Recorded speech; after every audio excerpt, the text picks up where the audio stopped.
fala sobre as algemas, sobre esses instrumentos de tortura, e ela foi feita com sucata, dessas lojas de ferragem.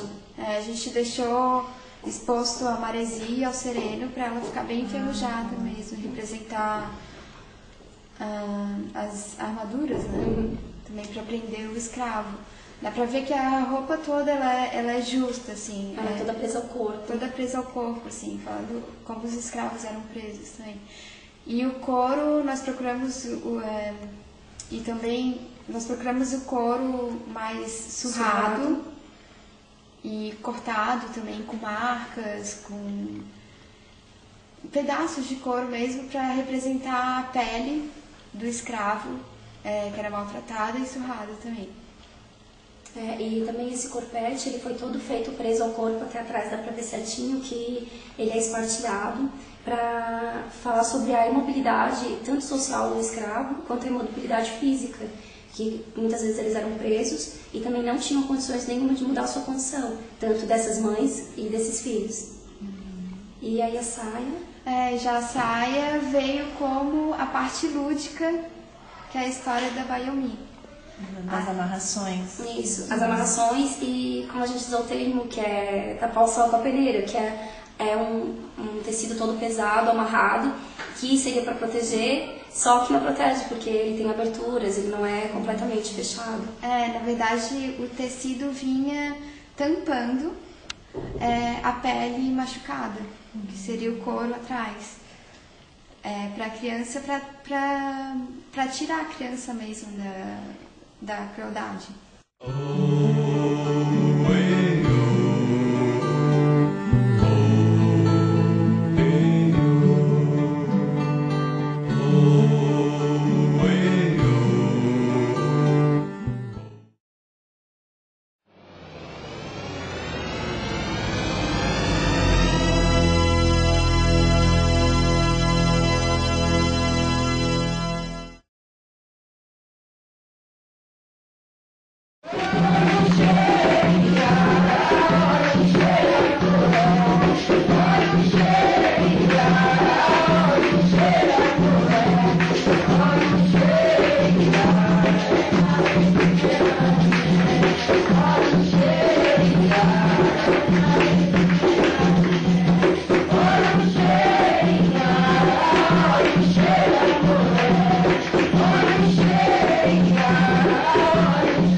Vocês começaram a fazer essa pesquisa então sobre a Bayomi, teve um momento que vocês levaram para a banca, né, que tiveram que apresentar para uma banca, né? Conta um pouquinho assim, porque vocês estão, em que fase vocês estão? Na quarta fase. Vocês estão na quarta fase, mas já todo o projeto vocês têm que estar apresentando para uma banca. Sim. E como foi a reação da banca? Como foi a aceitação dessa banca em relação ao tema? Eu vou falar que a gente fez um trabalho, uma apresentação bem emocional mesmo, pro lado emocional. E eu vi que todo mundo assim entrou no clima e todo mundo ficou meio emocionado. Porque Porque às vezes descobriram a escravidão ali, né? E teve gente, alguns professores que disseram que até o clima da sala acabou na hora da apresentação ficando com o próprio peso da escravidão. Porque até pela luz, como foi feita a apresentação, o painel, tudo trazia a pessoa para esse universo, assim, tudo conspirava para que as pessoas realmente entrassem na história, que é muito triste. E até eu achei que o mais interessante de tudo isso foi que a gente tentou fechar a apresentação de forma que trouxesse alguma mensagem para as pessoas que estivessem vendo. E a gente fez pesquisas sobre, nos últimos 6 meses, o que foi visto sobre escravidão. E a gente encontrou inúmeras reportagens contando, tipo, 53 crianças foram soltas de trabalhos em condições escravas. Tanto, sabe, em todo lugar do mundo existe ainda isso, inclusive no campo da moda. A gente fala de China o tempo todo, tudo isso acaba sendo escravidão e a gente não percebe na hora de consumir. Então, para que todo mundo esteja atento a isso, que ainda existe escravidão, não é uma coisa tão longe da gente, talvez não pelo negro, mas em todas as etnias. E os trabalhos infantis também, que a gente acabou encontrando bastante coisa. E principalmente no nosso campo, que a gente preza muito para a aparência, para as roupas que se veste e que se vão. E a gente às vezes está consumindo uma coisa que depende do trabalho de alguém, que é escravo. E as pessoas que estavam ali, né, assistindo a apresentação, elas sabiam de uma história sobre a Bayomi. Quando elas souberam que a Bayomi, que tinha a história, a fábula. A gente viu esse choque, na verdade, foi na pré-banca, porque foi quando a gente trouxe à tona que a história era de mentira. Porque o choque foi nosso, na verdade.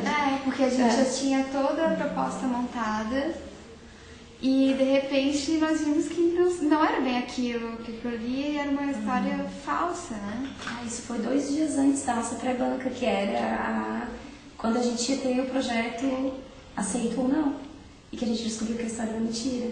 Mas daí todos os professores apoiaram a gente pra gente continuar a pesquisar a escravidão e por esse caminho mesmo. E no caso, a própria Helena, ela contando a história para vocês de fato, ela não se importou que essa história se espalhasse, que se espalhasse a verdade, entre aspas. Não, ela só, quando a gente colocava pelo telefone, ela só comentou que quando ela conversou com essa artesã de Florianópolis, ela pediu para que essa moça ela podia continuar vendendo uma boneca que fosse semelhante, que não tem problema nenhum, cada um faz o seu artesanato, é parecido, mas nunca vai ser igual. Mas que pelo menos mudasse de nome, porque a Bayomi tinha toda uma história por trás de um grupo de mulheres, de uma família, já que essa cultura de fazer boneca vinha da mãe dela, não seria correto permanecer com o mesmo nome da boneca, com uma história completamente diferente, mesmo a história sendo bonita, mas não era a história real. Mas continuou sendo vendido, tanto que tu também comprou, eu também comprei, e me sensibilizei também com a história. Mas que não era verdade. As pessoas realmente elas são escravas da aparência, ou por isso que a moda tenta o tempo todo estar se modificando. E por isso que as nossas roupas, as nossas coisas se tornam tão obsoletas. Porque o tempo todo a gente tem que estar seguindo um padrão. A cada estação que passa, os padrões mudam e a gente tenta se inserir nisso, porque é como uma forma de se inserir no próprio grupo. Vamos supor, se está completamente fora de moda, né, teoricamente, tu às vezes não consegue se inserir em um grupo ou outro. Na verdade, a forma de escravidão mudou, né? É muito mais sutil. Existe a escravidão ainda, a escravidão do trabalho, mas talvez essa escravidão do trabalho que a gente vê na moda, ela vem por conta de uma escravidão da aparência que a gente tem. A gente tem que estar o tempo todo seguindo padrões e regras. E às vezes até tu não consegue fugir disso, porque vamos supor, Se o sapato com salto fino tá na moda, mesmo que tu não goste do sapato de salto fino, em toda loja tu vai encontrar só o sapato com salto fino. Então tu vai ter que se adequar àquilo. E de alguma forma tu se adequa. Tu vê no jornal, tu vê na revista, tu vê na novela, tudo gira em torno disso.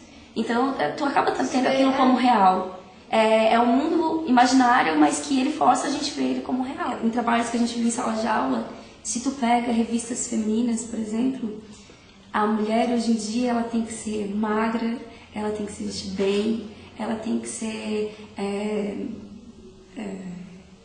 uma ótima mulher no trabalho, no campo de trabalho, ela tem que ser a melhor mãe. Então, tudo gira em torno disso. Tu pega as revistas todas, tem lá, emagreça tantos quilos em tanto tempo, seja sexy, não sei o quê, faça o seu marido feliz. Tipo, tem que ser tudo o tempo todo. Então, é uma forma de ser escravo também. A gente achava até engraçado que nas pesquisas eu fui ver um monte de vídeos até do YouTube pra ver o que tinha, né, sobre escravidão. E a gente tá na época em que passa uma novela sobre a Índia.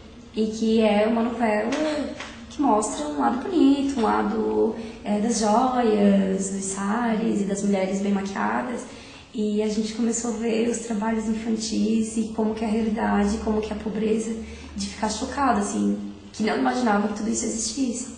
O que é o Ganges quando tu vê aquilo, com as pessoas mortas, com as pessoas que tomam banho, que comem, que cozinham, que fazem tudo ali. E quando a gente faz um trabalho, a minha característica, pelo menos, eu acredito que a da Mari também, é sempre achar que o trabalho é mediano, não tá perfeito, pode melhorar. É autocrítica.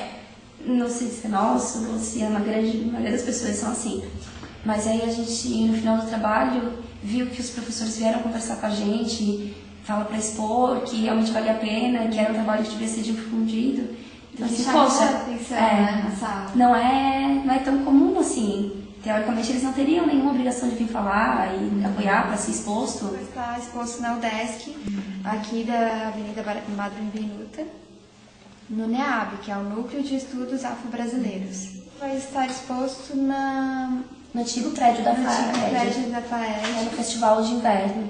No Festival de Inverno, na Rua Vitor Meirelles. Que a gente gostaria de agradecer aos professores.